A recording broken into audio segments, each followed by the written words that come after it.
రంగారెడ్డి జిల్లా హైదనగర్లో ఘోర రోడ్డు ప్రమాదం జరిగింది. గుంటూరులో జరిగిన ఈ రోడ్డు ప్రమాదంలో అయితే ముగ్గురు అక్కరికక్కరి మృతి చెందారు. మనం చూసుకున్నట్లయితే డీసీఎం కారు ఎదురెదురుగా ఢీకొని అయితే కారులో ప్రయాణిస్తున్న ముగ్గురు అక్కరికక్కరి మృతి చెందగా ఒక వ్యక్తి అయితే తీవ్రంగా గాయపడ్డారు. గాయపడిన వ్యక్తి దగ్గరున్న ఆసుపత్రికి అయితే తరలించారు. మనం చూసుకోవచ్చు గుంటూరు గ్రామానికి చెందిన నలుగురు వ్యక్తులు అయితే పెద్దంబర్పేటకి అయితే ఒక ఫంక్షన్కి అయితే వెళ్ళారు.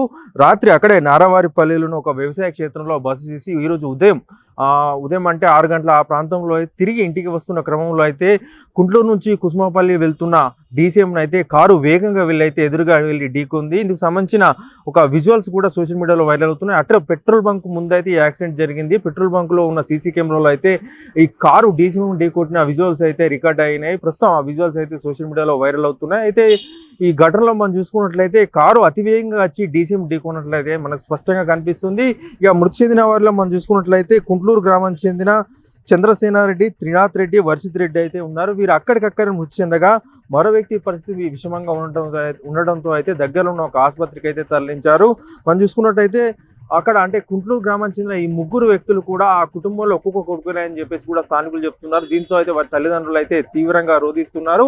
అయితే ఏమన్నా నిద్రామత్తులోనే యాక్సిడెంట్ చేశారా, లేకపోతే నిన్న రాత్రి తాగింది దిగలేదని చెప్పేసి కూడా పోలీసు విచారణ అయితే చేస్తున్నారు. ఈ కేసు సంబంధించి కూడా పోలీసులు ఇప్పటికే కేసు నమోదు చేశారు. అయితే ఈ ప్రమాదంలో ముగ్గురు చనిపోవడంతో అయితే స్థానికంగా అయితే కలకలం సృష్టించింది. మనం చూసుకున్నట్లయితే వ్యాన్ వస్తుంది, అలాగే కారు వేగంగా వచ్చి వ్యాన్ ఢీకొట్టడంతో అయితే కారులో ఉన్న డ్రైవర్ అంటే డ్రైవ్ చేస్తున్న వ్యక్తి కావచ్చు, ముందు సీట్లో కూర్చున్న వ్యక్తి కావచ్చు, అలాగే రైట్ సైడ్ కూర్చున్న వ్యక్తి కావచ్చు, ముగ్గురు చనిపోయినట్లయితే మనకు సమాచారం అందుతుంది. డెడ్ బాడీలను అయితే పోస్ట్ మార్టం నిమిత్తం అయితే ఆసుపత్రికి తరలించడం అయితే జరిగింది.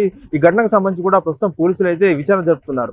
అయితే అతి వేగం ఎంత ప్రమాదకరమో దీన్ని బట్టి మరోసారి అర్థమైంది. అతి వేగంతో వెళ్ళినట్లయితే కంట్రోల్ చేయడానికి అవకాశం ఉండదు. ఈ నేపథ్యంలోనే రోడ్డు ప్రమాదాలు జరిగే అవకాశం ఉందని చెప్పేసి కూడా నిపుణులు అయితే చెప్తున్నారు. అతి వేగం ఎక్కడ మంచిది కాదని చెప్పేసి కూడా చెప్తున్నారు. మనం చూసుకోవచ్చు ఈ ప్రమాదం జరిగిన రోడ్ చూసినట్లయితే అది సింగిల్ వే, అంటే వచ్చే పోయే వాహనాలు ఒకే వే మీద ఉంటాయన్నమాట. సో ఈ నేపథ్యంలోనే అటు మనం చూసుకోవచ్చు డీసీఎం లెఫ్ట్ సైడ్ నుంచి వస్తే ఆ కారు రైట్ సైడ్ నుంచి వెళ్తుంది.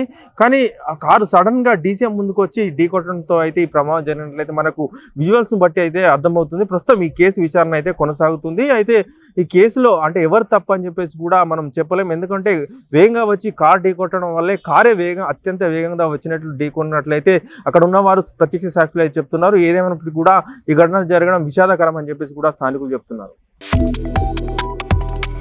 Subscribe to One India and never miss an update.